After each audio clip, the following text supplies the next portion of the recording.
அல்லேலூயா. எடுத்தவங்க வாசிங்க. லூக்கா எழுதின சுவிசேஷம் 24ஆம் அதிகாரம் 24ஆம் வசனம். அப்பொழுது எங்களிலே சிலர் கல்லறையின் இடத்திற்கு போய் ஸ்திரீகள் சொன்னபடியே கண்டார்கள், அவரையோ காணவில்லை என்றார்கள். கண்டார்கள், காணவில்லை. ஆனால் காண வேண்டிய விதத்திலே நாம் ஆண்டவராய் இயேசு கிறிஸ்துவை காண வேண்டும் என்று பரிசுத்த ஆவியான வேதத்தின் வாயிலாக நமக்கு அதிகமாய் உணர்த்தி கொண்டே இருக்கிறாங்க. அல்லேலூயா. கர்த்தருடைய பரிசுத்த நாமத்துக்கு மகிமை உண்டாகட்டும். இன்றைக்கு நம்முடைய செய்திக்கான ஒரு உறுதிப்பாடு அப்படின்னு நம்ம எப்பவுமே அந்த அடிப்படையில் தான் நம்ம தைரியமா இங்க பிரசங்கம் பண்றோம். கர்த்தர் நம்மோடு பேசுறதை உறுதிப்படுத்துறோம். இன்றைக்கு கண்டார்கள் காணவில்லை என்ற பிரசங்கத்தினுடைய உறுதிப்பாடு எப்படி என்று பார்க்கும்போது, நேற்று இரவு இங்க இருந்து ஜெபத்தை முடிச்சு நாங்க புறப்படும் போது ஒரு வேத புஸ்தகத்தை மலர் சிஸ்டர் அண்ணன் எப்ப என் பைபிள் கிடைச்சிச்சுன்னாங்க. அப்படியா, இதைதான் நான் பலமுறை தேடி பார்த்தேன், கிடைக்கவே இல்லை. எவ்வளவோ கேட்டு பார்த்தேன், கிடைக்கவே இல்லை. ஆனா அந்த பைபிள் இங்க தான் இருக்கின்றான். அல்லேலூயா. அப்ப யாரோ ஒரு விசுவாசி எடுத்து போயிட்டாங்க. பல நாட்கள் பிறகு கர்த்தர் அவங்களை சந்தித்த பிறகு ரட்சிக்கப்பட்டு எடுத்து வச்சுட்டாங்க. அப்படித்தான் நான் நினைக்கிறேன். அதுதான் இன்னைக்கு கண்டார்கள் காணவில்லை என்ற செய்திக்கு எவிடன்ஸே. இப்ப அந்த ஆள் நான் கண்டுபிடிச்சிடறேன். எத்தனை வந்து வச்சவங்க ஒழுங்கா சொல்லிடுங்க, இல்லைன்னா கை கால் வழங்காம போயிடும்.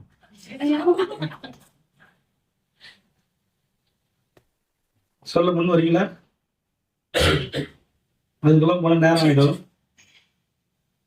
ஏன்னா இங்க இருந்த வேத புஸ்தகம் இங்கேயே அவங்க தேட மாட்டாங்க. ஆனா நிறைய நாள் தேடி விசாரிச்சு கேட்டு கிடைக்காத ஒண்ணு நேற்று இங்க வந்துருச்சு. இது என்ன ஜீபம் வேலையான்னு தெரியல. எப்படியோ அவர்கள் காணாமல் போன அவருடைய வேத புத்தகம் நேற்று அவர்கள் கண்டெடுத்தார்கள். அல்லேலூயா. ரொம்ப சந்தோஷப்பட்டாங்க. சொல்லும் போது ரொம்ப சந்தோஷப்படுறாங்க. ஒருவேளை இங்கேயே அந்த வேத புஸ்தகத்தை வச்சுக்கிட்டு தேடினாங்களா நமக்கு தெரியாது. சரியா பார்க்காம இப்பதான் நேத்தான் சரியா பார்த்தாங்களான்னு தெரியாது. எப்படியும் பார்த்துட்டாங்க. பார்க்கறதா மேட்ரு. அல்லேலூயா. இதை காலையில ஆண்டவர் எனக்கு என்னுடைய ஏரியால கர்த்தர் என்னை சந்திச்சு சொன்னார் இந்த விஷயத்த. எந்த ஏரியா? பாத்ரூம். அல்லேலூயா. அங்கதான் வெளிப்பாடு நல்லா வருது. கர்த்தர் நல்ல. அது வந்த உடனே இன்னொரு காரியத்தை ஆண்டவர் அங்கேயே அனுப்பினாரு.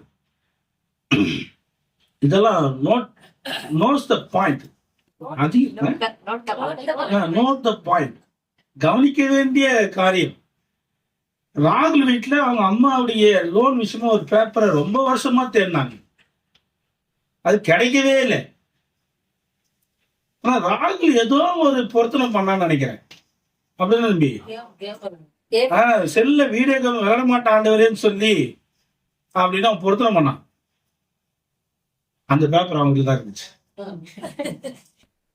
கண்டுபிடிச்சிட்டாங்க. அது வந்து பெரிய ஆசீர்வாதம் அவனுக்கு வந்துச்சு. அது பின்னாடியே அது வரைக்கும் அந்த வீட்டுல தான் அந்த பேப்பர் இருந்திருக்கு. அந்த பேப்பர் யாரும் பத்தி வந்து வச்சிருப்பாங்களா? பைபிள் தீம்பு வச்சிருப்பாங்க தெரியாம. இந்த பேப்பர் யாரும் தீன் போயிருக்க மாட்டாங்க, திருப்பி கொடுத்துருக்க மாட்டாங்க. இல்ல, அவங்க வீட்லயே இருந்த அந்த பேப்பர் அது அவங்களுக்கு தெரியாதபடி தேடினாலும் கிடைக்காதபடி இருந்தது. ஆனால் சரியாய் தேடும் போது அந்த பேப்பர் கிடைத்தது. இதுதான் காண வேண்டிய விதம். என்ன காண வேண்டிய விதம்? நீ செல்ல கேம் வரைக்கும் நீ ஆசீர்வாதத்தை பார்க்க முடியாது. நீ எப்ப அதுல இருந்து வெளியே வரையோ மனம் திரும்புறியோ அப்பதான் அந்த ஆசீர்வாதத்தை நீ பார்க்க முடியும். பார்க்க வேண்டிய விதம் பார்க்கிறாங்க இல்ல, ஆனா பார்க்க வேண்டிய இடத்துல பார்த்தா அது இருக்கு. காணலின் மாரி பார்த்தா இருக்கிற மாதிரி தான் தெரியுது, ஆனா இருக்க மாட்டேன். எப்பதான் இருக்கும் அப்படின்னா பார்க்க வேண்டியதுல பார்த்தாதான் அது இருக்கும். இதுவும் நம்ம ஏரியாவில் தான் கர்த்தர் வளர்த்தினார். இல்லையா? அது மாத்திரமல்ல, மூன்றாவது ஒரு கன்ஃபார்ம் எனக்கு கொடுத்தாரு.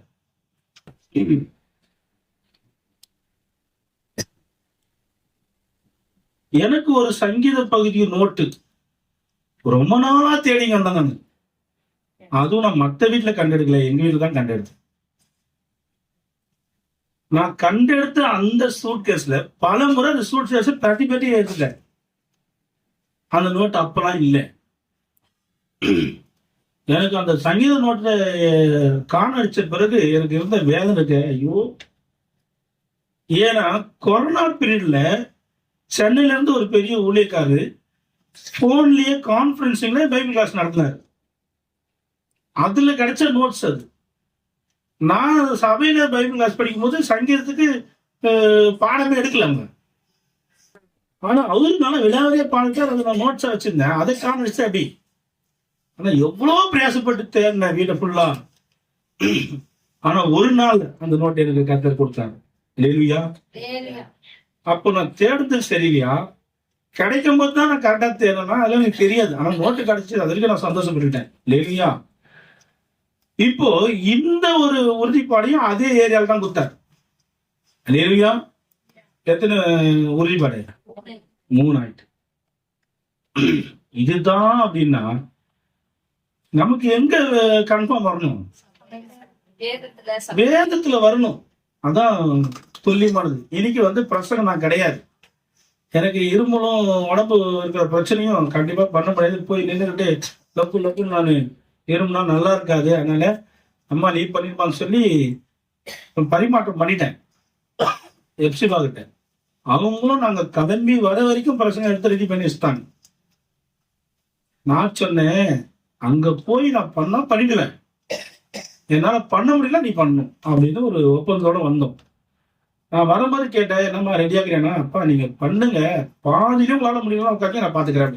லேலுயா, அந்த தெய்வத்தையும் அப்பா நீங்க பேசிட்டு இருக்கிறேன். நான் ஏன் சரி பாப்பாட்ட கொடுக்காம நானே பண்றேன் அப்படின்னா, நடத்துதல் அப்படி, அந்த உறுதிப்பாடு அப்படி. வாசிங்க அந்த வசனத்தை. அப்போஸ்தலர் 20ஆம் அதிகாரம் 8ஆம் வசனம் படிங்க.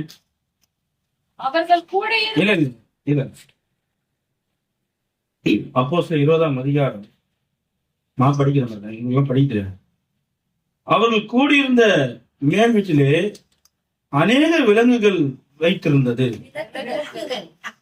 அவர்கள் கூடியிருந்த மேல் வீட்டிலே அநேக விலங்குகள் வைத்திருந்தது. உங்களுக்கு படிக்கிறது நான் படிக்கிறேன் பாருங்க. அவர்கள் கூடியிருந்த மேல் வீட்டிலே அநேக விலங்குகள் வைத்திருந்தது. அவர்கள் கூடியிருந்த மேல் வீட்டிலே அநேக விலங்குகள் வைத்திருந்தது. இப்படியே பல முறை படிச்சுட்டேன். நான் தான் படிச்சேன், திரும்ப திரும்ப படிக்கிறேன். ஏன் மேல் வீட்டுல போய் விலங்குகளை வச்சிருந்தாங்க? ஏன் மேல் வீட்டுல போய் விலங்குகளை வச்சிருந்தாங்க? ஏன் வீட்டுல போய் விலங்குகள் வச்சிருந்தேன்? ஆவியானவர் கூட எனக்கு உதவி பண்ணல. இவ்வளவு பெரிய சத்தியம் இருக்கு, இதுல ஏதோ முக்கியமான சத்தியத்தை கத்து வச்சிருக்கிறாரு. ஆண்டவரே விளக்குங்கப்பா. எவ்வளவு சத்தியத்தை எனக்கு விலக்கி கொடுத்த ஆனவியானவர் இன்னைக்கு என்னை ஏமாத்திட்டாரு. அவர்கள் கூட இந்த மேல் வீட்டிலே அநேக விலங்குகள் வைத்திருந்தனர். அவர்கள் கூட இந்த மேல் வீட்டிலே அநேக விலங்குகள் வைக்கப்பட்டிருந்தது. ஏன் விலங்குத்தையுமே மேல வச்சிருந்தாங்க? அது 1-2 விலங்கு இல்ல, அநேக விலங்கு. ஃபேனியில் தான் விலங்குகள் இருந்துச்சு. மேல் வீட்டுல இப்படி ஒரு வசந்தம் இது வரைக்கும் படிக்கவே இல்லையே. 14 முறை படிச்சுட்டேன் இன்னைக்கு. நான் விளையாட்டுக்கு சொல்ல, நடந்ததை தான் சொல்றேன். முடிவிலே நடந்தது என்ன தெரியுமா? அவர்கள் கூடிந்த மேல் வீட்டிலே அநேக விளக்குகள் வைக்கப்பட்டிருந்ததுன்னு அப்பதான் எனக்கு தெரியும். விளக்குகள் பதிலா விலங்குகள் படிச்சுக்கிறேன். நானு எத்தனை தடவை நீங்க தப்பா பச்சு நான் திட்டி இருக்கிறேன். ஒரு 2 தடவை நான் திருப்பி படிக்கும்போது எனக்கு புரியுமா புரியாதா? நான் சொல்றேன், என்னைக்கு கடங்க தடவை படிச்சுட்டேன் இந்த வார்த்தைய. புரியல? ஃபைன் கேக்குறாங்க பாத்தீங்களா? நான் போட்டு படிச்சேன், நான் தனியா படிச்சேன். ஒருவேளை இங்கிலீஷ் பைபிள் இருந்தா கூட எனக்கு படிக்க தெரியாதுன்னா எனக்கு ஒத்துக்கலாம். தமிழ் பைபிள் 3 வரி உள்ள ஒரு வார்த்தை பல முறை நான் படிச்சுட்டு, ஏன் மேல் வீட்டுல விலங்குகள் இருந்துச்சு, ஏன் மேல் வீட்டுல விலங்குகளை வச்சிருந்தாங்க, ஆவி என்ன சொல்ல வராரு, ஆவியானவரே எனக்கு விளக்குங்கப்பான்னு கேட்டு அவரை வர தொல்லை பண்ணி கடைசியா அவர் சொன்னாரு, ஒழுங்கா பாடுறாங்க. கடைசியா அவர் சொன்னாரு, ஒழுங்கா பாடுறா. ஒழுங்கா பார்த்தப்பதான் தெரிஞ்சு விலங்குகள் அல்ல, விளக்குகள் வைக்கப்பட்டிருந்தது. கன்ஃபார்ம் ஆச்சா? அப்பதான் இந்த பிரசங்கத்தை எடுத்தேன். கண்டார்கள், காணவில்லை. விலங்குகளாய் நான் பார்க்கிற வரைக்கும் விளக்குகள் தெரியவில்லை. விளக்கை நான் பார்க்கும்போது இப்ப விலங்குகள் தெரியவில்லை. நாயை கண்டா கல்ல காணும், கல்ல கண்டா நாயை காணும். இல்லையா? இது ஏற்கனவே பழமொழி விளக்கிட்டேன், அதான் விளக்க தேவை. பார்க்கிறார்கள், பார்க்கவில்லை. கண்டார்கள், காணவில்லை. ஆனால் காண வேண்டிய விதத்துல நாம் காணும்படி அழைக்கப்பட்டிருக்கிறோம். அல்லேலூயா, அல்லேலூயா. இன்றைக்கு செய்தியுடைய கருப்பொருள் லூக்கா 15ஆம் அதிகாரம். செய்தியுடைய கருப்பொருள் லூக்கா 15ஆம் அதிகாரம். யாருக்கும் தெரிந்த பகுதிதான். இந்த லூக்கா 15ஆம் அதிகாரத்துல 1 முதல் கடைசி வசனம் வரைக்கும் 3 காரியங்களை ஆண்டவர் உதாரணமாய் சொல்லி விளக்குறத பார்க்கிறோம். 1, 100 ஆடுகளிலே ஒரு ஆடு காணாமல் போனது, அதை கண்டுபிடித்தார்கள். 2வது, 10 வெள்ளிக்காசிலே ஒரு வெள்ளிக்காசு காணா போனது, அதை கண்டு எடுத்தார்கள். 3, 2 குமாரர்களே ஒருவன் காணாமல் போனான், அவனை மீண்டுமாய் கண்டுபிடித்தார்கள். வாசிங்க 4ஆம் வசனத்துல, உங்களில் ஒரு மனுஷன் உங்களில் ஒரு மனுஷன் 100 ஆடுகளை உடையவனாய் இருந்து 100 ஆடுகளை உடையவனாய் இருந்து அவைகளில் ஒன்று காணாமற் போனான். அவைகளில் ஒன்று காணாமல் போனால் 90 ஆடுகளை வனாந்தரத்திலே 99 ஆடுகளை வனாந்தரத்திலே விட்டு கண்டுபிடிக்கும் அளவும் காணாமல் போன ஆட்டை கண்டுபிடிக்கும் அளவும் தேடி திரியானோ. 5ஆம் வசனம், கண்டுபிடித்தது போதும். 6ஆம் வசனம், வீட்டுக்கு வந்து சிநேகிதரின் மயிலமுத்தாரின் கூட வரவழைத்து காணாமற் போன நாட்டை கண்டுபிடித்தேன். காணாமல் போன நாட்டை கண்டுபிடித்தேன். 8ஆம் வசனம், அன்றியும் ஒரு ஸ்திரீ 10 வெள்ளிக்காசுகளை உடையவளாயிருந்து இருந்து அதில் ஒரு வெள்ளிக்காசு காணாமல் போனால் விளக்கை கொளுத்தி வீட்டை பெருக்கி அதை கண்டுபிடிக்கிற வரைக்கும் ஜாக்கிரதையாய் தேடாமல் இருப்பாளோ. கண்டுபிடித்த பின்பு தன் சிநேகிதனையும் அயல் வீட்டுக்காரனையும் கூட வரவழைத்து காணாமல் போன வெள்ளி காசை கண்டுபிடித்தே. அல்லேலூயா.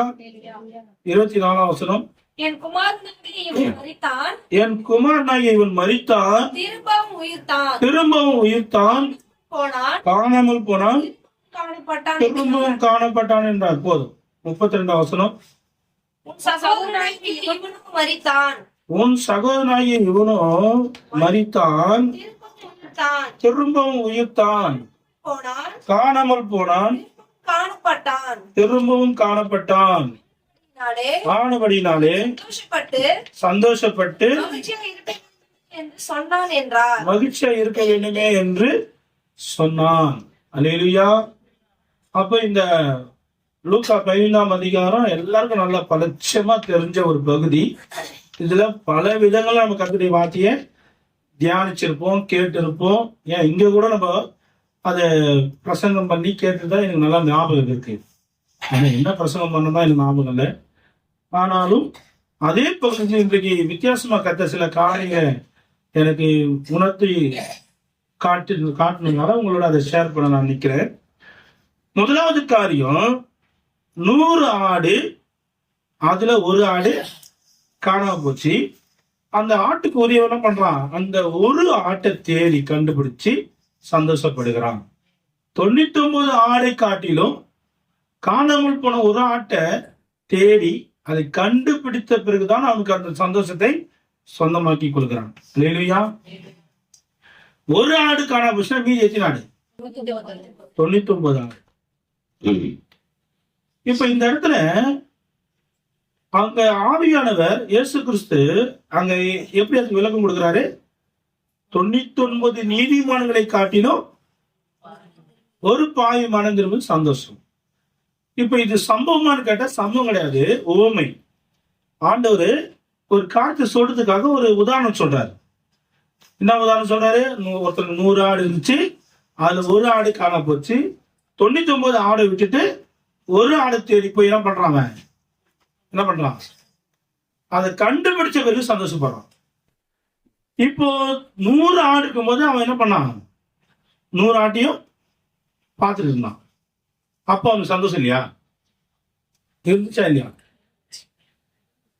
இல்லையா தெரியல நமக்கு, அது சொல்லப்படல. ஆனா 100 ஆட்டுக்காரன் சந்தோஷமா இல்லாம இருக்க மாட்டான். அந்த 100 ஆடை பத்தி அவனுக்கு என்ன பண்ண, ஒரு திருப்தி இருக்கதான் செய்யும். ஆனா ஒண்ணு காண போன உடனே அவனுக்கு என்ன ஆயிட்டு? எல்லா சந்தோஷமும் போயிட்டு அவன் வேதனை அடைஞ்சிட்டான், விரக்தி அடைஞ்சிட்டான், ஏமாட்டம் அடைஞ்சிட்டான், குழப்பம் அடைஞ்சிட்டான், அங்கலாய்ப்பு அடைஞ்சிட்டான். அதுக்கான ஆக்கப்பூர்வமான தேடுதலுக்கு அவன் இறங்கிட்டான். அவன் தேடி கண்டுபிடிச்ச பிறகு, பார்த்த பிறகு அவனுக்கு என்ன வந்துருச்சு? சந்தோஷம் வந்துருச்சு. இப்ப இது ஆட்டை குறிச்சுதான் சொன்னாரா? மாடுகளுக்காக தான் கர்த்தர் கவலைப்பட்டாரா? யாருக்காக இது சொன்னார்? ஆத்துமாக்களுக்காக தான் அங்க சொல்லப்பட்டிருக்கு.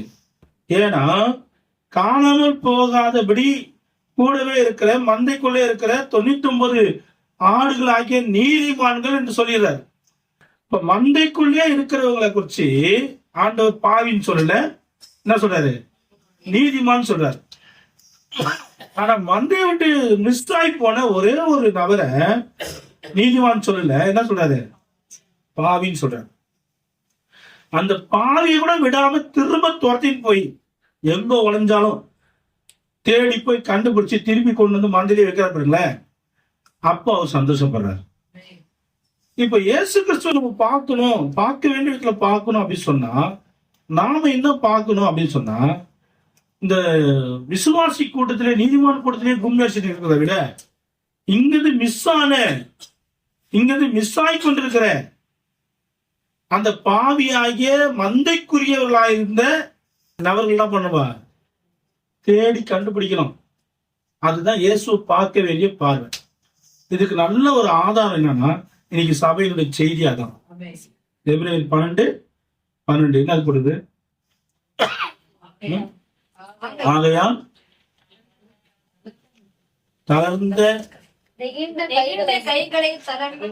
நெகிழ்ந்த கைகளையும் தளர்ந்த முழங்கால்களையும் நீங்க திரும்ப என்ன பண்ணும்? நிமிர்த்தணும். அல்லேலூயா. அதுக்கான காரியம், அதுக்கான ரூட் எல்லாம் இன்னைக்கு நல்லா அழகா எடுத்து கொடுத்தாங்க. இன்றைக்கு நாம் இயேசுவை பார்க்க வேண்டிய விதம் அப்படின்னா, நாம் மந்தைக்குள்ள இருக்கிறோம். அதை பத்தி ஆண்டவர் எந்த ஒரு பிரச்சனையும் சொல்லல, அதுக்காக எந்த ஒரு பெருசா ஒரு காரியத்தை சொல்லல. ஏன் இந்த 99 அப்படியே விட்டுட்டு நான் போறேன்னு சொல்றாரு. எப்படியாவது போவாங்கன்னு சொல்லல. இந்த 99 குறிச்சு அவருக்கு ஒரு நம்பிக்கை இருக்கு, இது காண போகாது, இது சேஃப்டியா தான் இருக்கு, பாதுகாப்பா இருக்கு, நல்லா இருக்கு, இதனால நான் என்ன பண்ணதால மன உளைச்சல் ஆபத்தல்ல. ஆனா இப்ப நான் ஆயிருக்கிறது என்னை விட்டு விலகி போயிருக்கிற, என்னை விட்டு தூரம் போயிருக்கிற, பின்மாற்றத்தை நோக்கி போயிருக்கிற அந்த ஒரு நபரை நான் தேடி போகணும், அதை கண்டுபிடிக்கணும்ன்றதுதான் அவருடைய அங்கலாய்ப்பு. அதை யார் உள்வாங்கி அதை நோக்கி பயணிக்கிறாங்களோ, அதுக்காக செயல்படுறாங்களோ, அவங்க தான் இயேசுவை சரியா பாக்குறாங்க. இதான் நீ முதல் பாயிண்ட். அல்லேலூயா, அல்லேலூயா. இப்ப இந்த காணா போன இந்த ஆடு எப்படி காணா போயிருக்குன்னு நீங்க நினைக்கிறீங்க? எதனால காணா போயிருக்கும்? எப்படி இதை கண்டுபிடிக்கிறது? முதலாவது, இந்த கூட்டத்துல மேய்கிற அந்த ஆடு காண போறதுக்கு வாய்ப்பே கிடையாது. அது எப்ப காண போகும்னு சொன்னா, ஒண்ணு இந்த ஆடு தனிச்சு செயல்பட்டு இருக்கும், தன்னை எப்பவுமே செப்பரேட் பண்ணி வச்சிருக்கோம், தனியா கூட்டத்தோட மிங்கல் ஆகாது. அது தனியா போய் மேய்ந்திருக்கும். அப்படி மேய்கிற ஆடுதான் காண போகும். இந்த கூட்டத்தில் இருக்கிற 99 நீதிமான்களா இருக்கிறவர்கள் நீதிமான்களா இருக்கணும்னு சொன்னா எப்படி இருக்கணும்? எப்பவுமே கூட்டத்தில் இருக்கணும். கூட்டத்தை விட்டு நீங்க செப்பரேட் ஆகுறீங்க, உங்களை நீங்க தனிமைப்படுத்திக்கிறீங்க, நீங்க தனியா ஒரு ரூட்டை போட்டு போறீங்க அப்படின்னு சொன்னா நீங்க காணாம போறீங்கன்னு அர்த்தம். அது போல காணா போனவங்க இருக்கிறாங்க நம்ம கூட்டத்தை சேர்ந்தவங்க. 99 நீதிமானா இருக்கிற நாம் இந்த காணாம போன, அதாவது தனி ரூட்டு போன தன்னிச்சையா செயல்பட்டவங்களை தேடி கண்டுபிடிப்பது இயேசுவை பார்க்கிற விதம். ஐக்கியத்தை தவிர்ப்பது, இதுதான் இந்த தனிமை. ஐக்கியத்தோட லாபம் நஷ்டம் நல்லது கெட்டது எல்லா சூழ்நிலையும் சேர்ந்து ஓடுற ஒரு விசுவாசி தான் நீதிமான். 99 பேரை சேர்ந்தவங்க. ஐக்கியத்தை தவிர்ப்பது, ஒரு விசுவாசிய கூப்பிட்டு இது போல ஒரு விஷயம் தெரியுமான்னு கேட்டா எனக்கு தெரியாது அப்படின்னுவாங்க. ஏன் அவங்களுக்கு தெரியல? ஐக்கியத்துல அவங்க மிங்கல் ஆகல. இவங்களுக்கு மட்டும் நம்ம தனியா வெத்தலை வச்சு சொல்லணும்.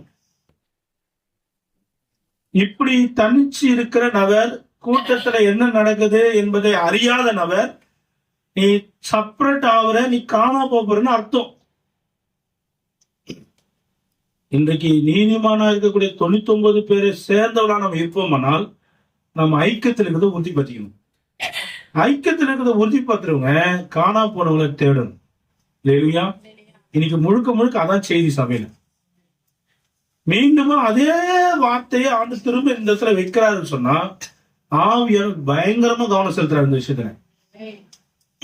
எத்தனை பேரு கம்யூனிஸ்ட் போய் விசாரிச்சிங்க ஜபத்து புதன்கிழமை ஜபத்துக்கு வரலன்னு? விசாரிச்சுலாம் கை தூக்குங்க, கையை தூக்குனா கீழே போட்டுருங்க. விசாரிக்கும்படி சொன்னதை எத்தனை பேர்லாம் கேட்டீங்க? அவங்க கை தூக்குங்க. விசாரிக்கும்படி சொன்னனே, உத்தரவா சொன்னனே, எத்தனை பேர் அதை காதுல கேட்டீங்க? கையை தூக்குங்க. இந்த சும்மா இந்த அரைக்குறை கையில தூக்க கூடாது. நீங்க கையை தூக்கி கேட்டும் ஏன் செய்யவில்லை? உங்களை பார்த்து ஆண்டு நீதிமான் சொல்லுவாரா? இல்ல நீங்க ஐக்கியத்தினுடைய ஒரு ஆலோசனைக்கு உங்களை உட்படுத்திக்காத நீங்க 99 நீதிமானுடைய கூட்டத்தை சேர்ந்தவங்க தானா? நீங்க போய் அந்த தனிமைப்படுகிற அந்த ஆத்துமாவை விசாரிக்கல அப்படி சொன்னா நீங்க எப்படி இயேசுவை பார்த்துன்னு சொல்ல முடியும்? அவர் எப்படி தரிசிக்க முடியும்? அவர் 99 பேரை குறித்து கவலைப்படல. ஆனால் காணாமல் போகிற ஒரு ஆடை குறித்து அவர் அதிகமா அக்கறை எடுக்கிறார். அது பின்னாடியே போறார். ட்ராக் மாறி போகிற அந்த ஆத்துமா. சில ஆடுனா முன்னா கூட்டம் போகும்போது ஒண்ணு முன்னாடி போகும், இல்லைன்னா பின்னாடி வரும். இது சேர்ந்தே வராது. இந்த ஆடு முன்னாடி போற ஆடு எப்படி படுத்து தெரியுமா உங்களுக்கு? அது முந்திரி கொடுத்தணுமா எனக்கு எல்லாம் தெரியும் அப்படின்னு காட்டுறதுக்காக, தன்னை பில்டப் பண்ணி காட்டுறதுக்காக, மிகப்பெரிய காட்டுறதுக்காக முன்னாடி வரும். எல்லாத்தையும் முன்னாடி செய்யும். இந்த 99 முட்டாள்னு அது நினைச்சுக்கும். இது மட்டும் பெரிய அறிவாளின்னு நினைச்சுக்கிட்டு என்ன பண்ண, தன் மூக்க மட்டும் முன்னாடி நீட்டும். தலைமைத்துவத்தை அதிகமா எதிர்பார்க்கும். அதுக்கான எல்லா முயற்சியும் அது பண்ணும். அப்படி பண்ற ஆடு காணா போகுதுன்னு அர்த்தம். சில ஆடு கட்டி இழுத்து போனா கூட 28 கிலோமீட்டர் பின்னாடி வந்துடும். நம்ம கையில் கட்டி வச்சிருப்போம், அது எங்கேயா காண போயிடுவாங்க. அது என்ன பண்ணும்? வெற்றி தூரம் பார்த்தாலும் இருக்காது. நம்ம கயிறை பார்த்துட்டே போனா அங்க இருக்கும். அங்க என்னன்னா வர நம்ம வந்துருந்தாங்க. இது நினைப்பினா நான் ஜபத்தில் தான் இருக்கிறேன், நான் ஐக்கியத்தில் தான் இருக்கிறேன், நான் கூட வர மாட்டேன், எனக்கு 1008 வேலை இருக்குது. நான் நல்லா தெளிவா மனசு வச்சுக்கிறேன். கலைஞர் காலேஜ் நடக்கிற ஜபத்துல பங்கெடுக்காதவங்க கலைஞர் காலேஜ் விசுவாசியே கிடையாது. ஆனா இவங்க நினைச்சுக்கிறாங்க நம்ம கலைஞர் காலேஜ் விசுவாசி தான், ஆனா நம்ம ஜபத்துக்கு போக முடியல. காரணம் எனக்கு உடம்பு சரியில்லை, காரணம் எனக்கு வேலை இருக்கு, காரணம் எனக்கு அது இது எல்லாம் நொண்டிசாங்க. இப்படிப்பட்ட நபர்கள் நீங்க பின்னுக்கு வருகிறீர்கள், வரீங்கதான், பின்னுக்கு வருகிறீர்கள், காண போயிடுவீங்க. ரொம்ப அவசரம் கொடுக்க மாதிரி எல்லாத்தையும் அப்படியே தண்ணி போட்டு துருன்னு செய்து முன்னாடி போற ஆடு, இதுவும் காண போகும். இதெல்லாம் ஆண்டவர் நீதிமான் சொல்லல, என்ன சொல்றாரு? பாவின்னு சொல்றாரு. மனம் திரும்புற ஒரு பாவி நிமித்தம் மிகுந்த சந்தோஷம். நாம் காணாப்புற லிஸ்ட்ல இருக்கிறோமா அல்லது 99 நீதிமான்களுடைய லிஸ்ட்ல இருக்கிறோமா? அதை விட முக்கியமானது இயேசுடைய பார்வை நமக்கு இருக்கா? அவர் என்ன பண்றாங்க? இப்படிலாம் காண போன ஆட்டை தேடி என்ன பண்றாரு? கண்டுபிடிக்க ஓடுகிறார். அப்படி தேடி கண்டுபிடிக்கிற பார்வை தான் இயேசுடைய பார்வை. அதுதான் நம்ம இயேசு பார்க்கிற பார்வை. இல்லையா? இன்னொரு காணாப்புற ஆடை எப்படி நம்ம கண்டுபிடிக்கலாம் அப்படின்னு சொன்னா, எப்படி இந்த ஆடு காண போகும்?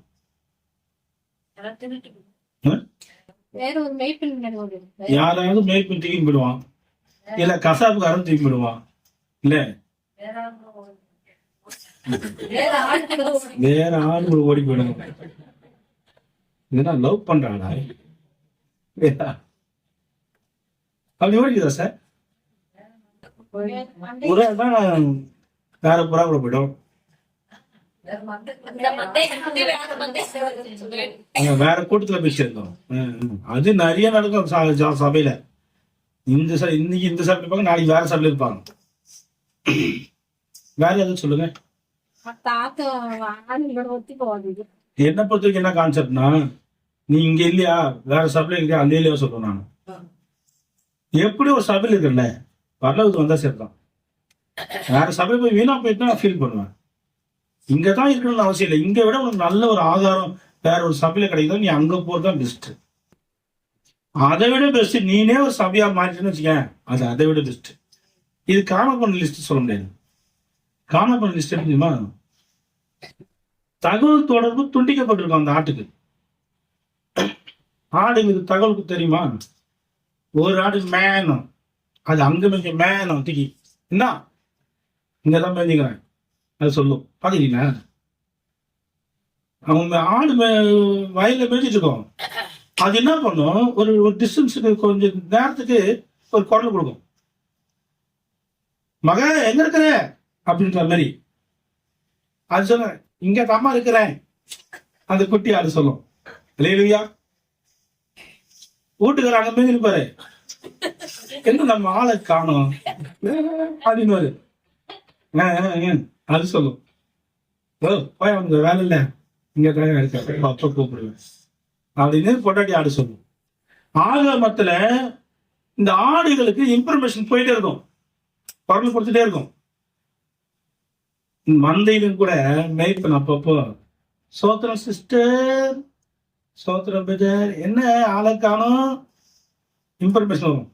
தொடர்பு எல்லைக்கு அப்பா இருக்கிறார், அவரை இப்ப தொடர்பு கொள்ள முடியாது அப்படின்னு ஒரு பொம்பளை சொல்லலாம். இல்ல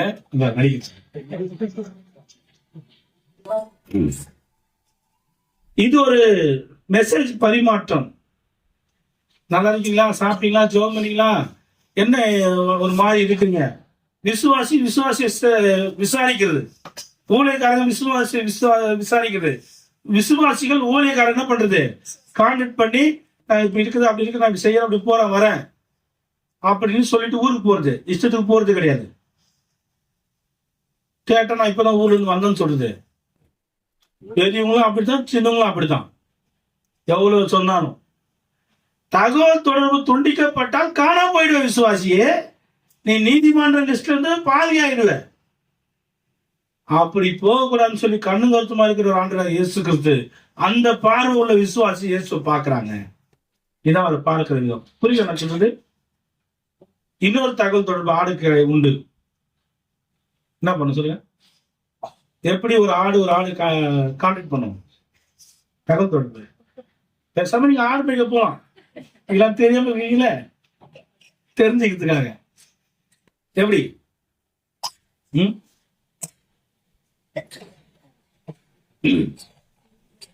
எப்படி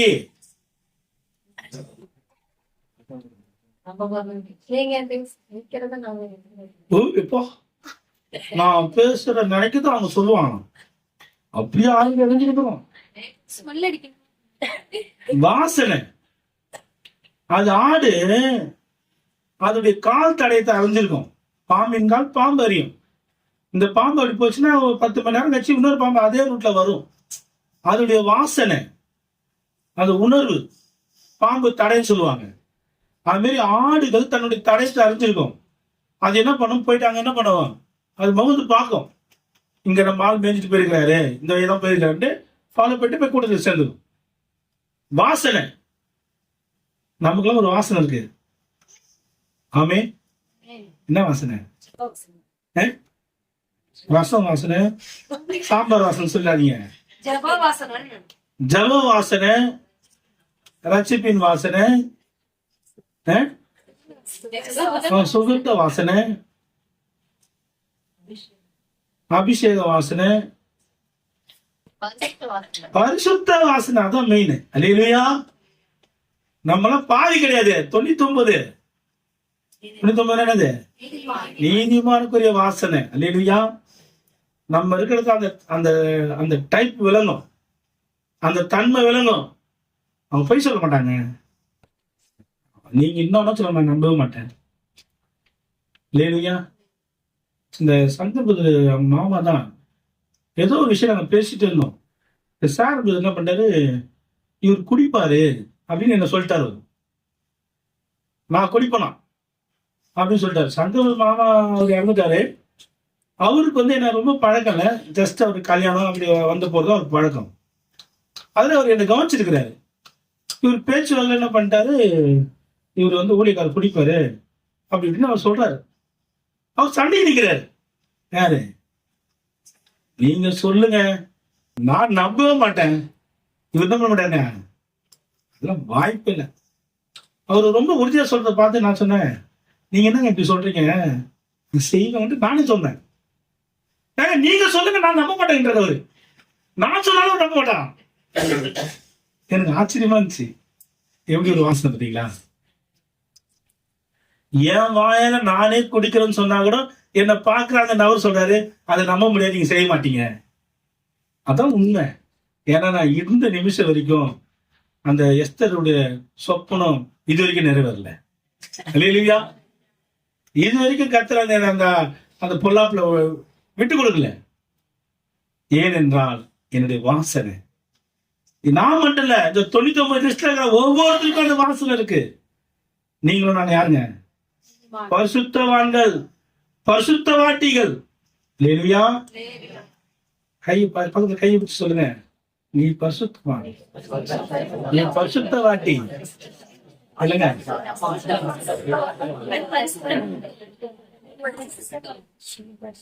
இப்ப சொல்லுங்க, உங்க மேல அந்த வாசனை வீசுது.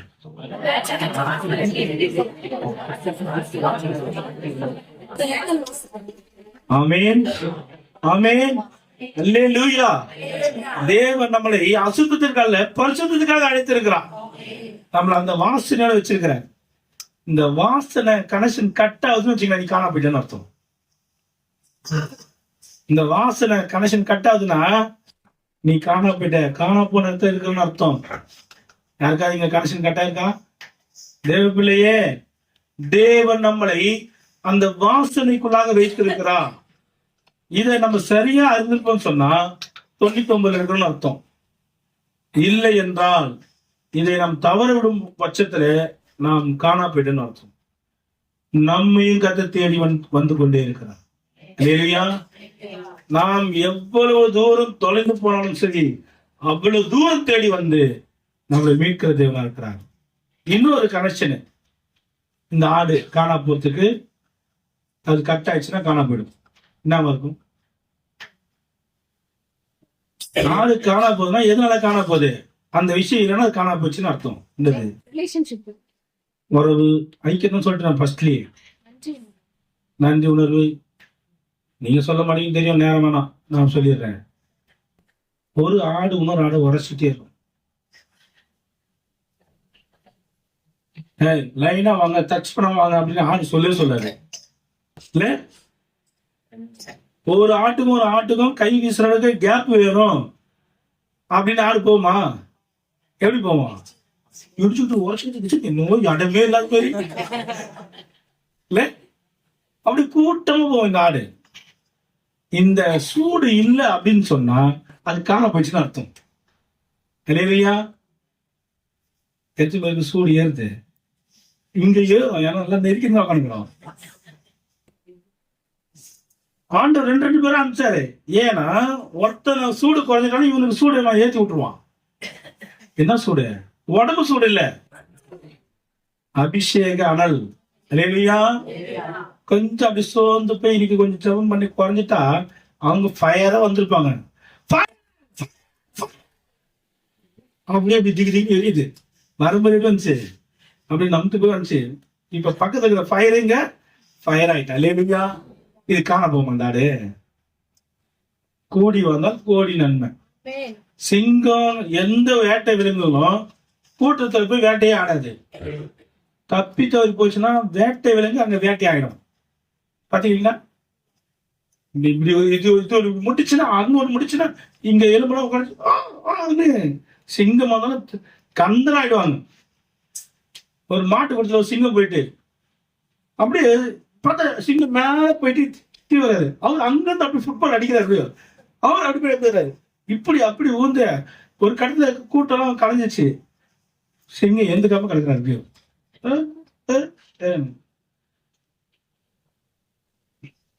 உங்க எதிராளி ஆகிய சாத்தான் கட்சிக்கிற சிங்கம் போல வந்தான் கந்தல் கந்தல் ஆயிடுவான். நீங்க ஆக்க மாட்டீங்க. தேர்வு எப்ப ஆக்க முடியும்?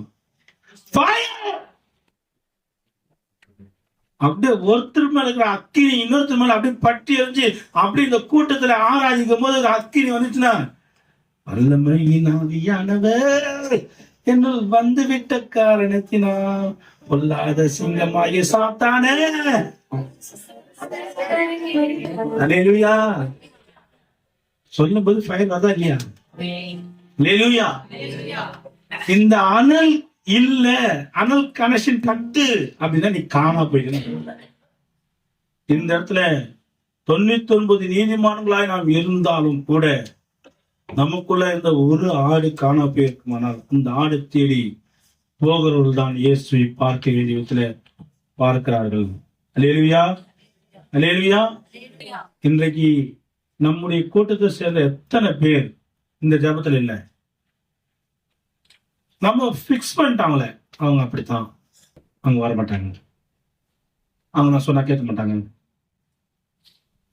இயேசு கிறிஸ்து நீங்க எடுத்த முடிவை அவர் எடுத்திருப்பாரானால் அதுக்கப்புறம் அவங்களுக்கு ரட்சிப்பே கிடையாது. அவர் இன்னும் அந்த முடிவு எடுக்கல. எப்படியாயினும் பின் மாற்றத்தில் இருக்கிற இயேசுவின் அன்பை விட்டு தூரம் போயிருக்கிற, அவருடைய சமூகத்தை விட்டு காணாம போயிருக்கிற அந்த ஆத்துமாக்களை தேடி போய் கண்டுபிடித்தால் மாத்திரமே சந்தோஷம் என்ற ஒரே கொள்கையில் இருக்கிற ஆண்டோடைய அந்த சிந்தையை யார் உள்வாங்குறாங்களோ அவங்க தான் இயேசுவை சரியாய் பார்க்கிறார்கள்.